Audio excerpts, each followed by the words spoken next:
नमस्कार मित्रों, लघु कथा ऑडियो बुक में आप सभी का एक बार फिर से स्वागत है।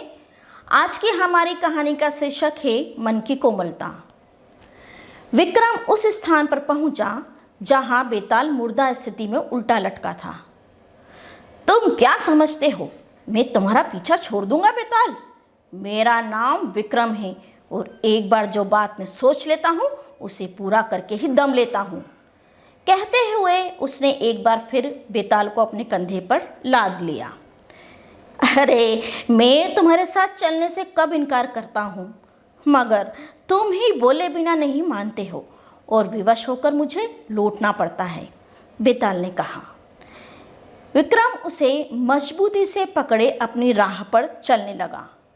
बेताल उसे बातों में उलझाने की पूरी कोशिश कर रहा था। विक्रम चुपचाप उसकी बातें सुन रहा था। वह जानता था कि बेताल बहुत चालाक है। सुनो विक्रम, इस प्रकार तो यह सफ़र बड़ा ही उबाऊ हो जाएगा, इसलिए इससे बचने के लिए मैं तुम्हें कहानी सुनाता हूँ, बेताल ने कहा। सुनो, स्वर्ण देश का राजा अत्यंत प्रतापी था। उसकी 4 अत्यंत सुंदर कन्याएं थीं, जो कि बहुत ही नाजुक और कोमल थीं। चारों एक से बढ़कर एक थीं। उनमें से पहली कन्या इतनी नाजुक थी कि अगर वह चांदनी रात में भी बाहर निकल आती तो उसके शरीर पर छाले पड़ जाया करते थे। बेताल की बात सुनकर विक्रम मुस्कुरा उठा। दूसरी कन्या का यह हाल था कि गुलाब का फूल शरीर के जिस भाग से छू जाता था वहीं से उसे खून निकलने लगता था। तीसरी कन्या तो इतनी कोमल थी कि यदि कोई जरा सा भी जोर से बोल देता तो वह वहीं पर बेहोश हो जाया करती थी। चौथी कन्या का भी यही हाल था कि उसे जहाँ भी छू दिया जाता वही निशान पड़ जाया करता था। चारों राजकुमारियों की कोमलता के चर्चे दूर दूर के देशों तक पहुँच चुके थे। राजा अपनी कोमल कन्याओं की शादी को लेकर बहुत चिंतित थे। उनको ये भी चिंता सताए जा रही थी कि अगर शादी हो भी गई तो क्या वे जीवित रह पाएंगी। राजा ने इन सभी राजकुमारियों की देखभाल के लिए अलग अलग सेविकाएं रखी थीं। इनमें से एक सेविका जब भी राजमहल से बाहर निकलती और किसी भिखारी या दुखी व्यक्ति को देखती तो वह कुछ न कुछ दान पुण्य अवश्य करती थी। भिखारियों पर दया करने वाली सेविका एक दिन सोने के आभूषण लेकर निकली तो उसे रास्ते में एक भिखारी दिखाई दिया जो अपनी कन्या का विवाह करना चाहता था।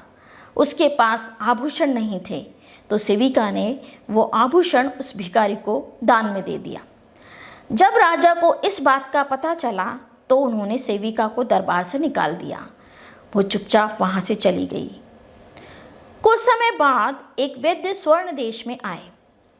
राजा ने अपनी राजकुमारियों की कोमलता की चर्चा उस वैद्य से की।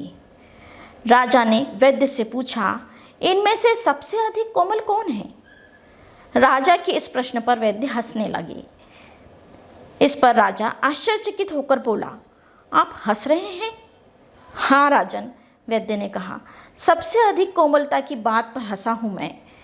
इनमें से जो सबसे अधिक कोमल है, क्या आप उसका इलाज नहीं कर सकते? राजा ने कहा। वैद्य इनकार करके चला गया। राजा विक्रम, अब बताओ कि तुम्हारी न्याय बुद्धि क्या कहती है? राजकुमारियों में से सबसे अधिक कोमल कौन थी? बेताल की बात सुनकर राजा विक्रम चुप रहे। जब बेताल ने अपना प्रश्न दोहराया, विक्रम इस बार भी खामोश रहे। क्या यह खामोशी ही तुम्हारा न्याय है विक्रम? बेताल ने उसे ललकारा। क्या न्याय के लिए मशहूर राजा इस मामले में न्याय करने में असमर्थ है? मैं असमर्थ नहीं हूँ बेताल। फिर बोलते क्यों नहीं? इसलिए कि मेरा उत्तर सुनकर तुम न केवल हंसोगे बल्कि आश्चर्यचकित भी हो जाओगे। आखिर तुम्हारा उत्तर है क्या? बेताल, मेरी दृष्टि में इन राजकुमारियों में से कोई भी कोमल नहीं थी। क्या मतलब है तुम्हारा? शरीर की कोमलता से कुछ नहीं होता बेताल, कोमलता तो मन की होती है। मेरी दृष्टि में वह सेविका सबसे अधिक कोमल थी जो कुछ न कुछ दान किया करती थी। यदि मन की कोमलता न हो तो तन की कोमलता का भी कोई लाभ नहीं। इस कारण वैद्यराज ने उनका इलाज करने से इनकार कर दिया। वाह विक्रम वाह, तुमने बिल्कुल ठीक न्याय किया है।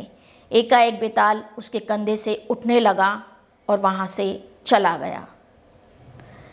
मित्रों, आज की हमारी ये कहानी आपको कैसे लगी ज़रूर बताइएगा।